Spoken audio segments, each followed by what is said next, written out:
મારા દરેક વાલા મિત્રોને જય શ્રી કૃષ્ણ। મારું નામ કમલેશ દવે, સામવેદ આચાર્ય, સુરત, ગુજરાતથી। મિત્રો, આજે આપણે વાત કરીશું જ્યોતિષ વિશે। જ્યોતિષ એટલે શું છે? તો જ્યોતિષ એ ઘણા પ્રકારના અલગ અલગ વિષય છે। જેમ કે આપણે સાદી રીતે કુંડળી જોઈએ છીએ, એ કુંડળીની અંદર 12 ખાના આવે છે। એ 12 ખાનામાં એક નંબરથી જે પ્રકારનું લગ્ન હોય, જેમ કે મેષ લગ્ન હોય તો પહેલા ખાનામાં 1 આવે છે, વૃષભ લગ્ન હોય તો 2 આવે, એવી રીતે મીન લગ્ન હોય તો 12 નંબરનો આંકડો આવે છે। તો એ રાશિ કઈ જગ્યા પર બેસી છે, કયા સ્થાનમાં બેઠા છે, એના ઉપર આપણે જન્મ કુંડળી આધાર એનું આપણું ફળ મળે છે।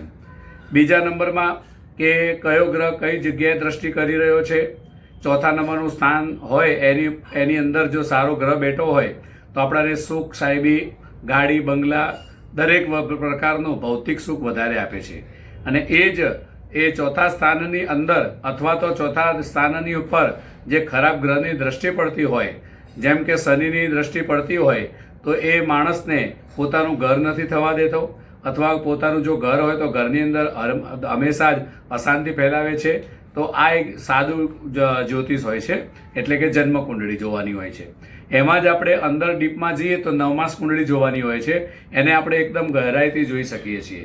અને એના પછી આપણે જન્મ કુંડળીની અંદર વિંશોત્તરી દશા જોઈને પણ આપણે નક્કી કરીએ કે આગળનો સમય આપણો કેવો છે।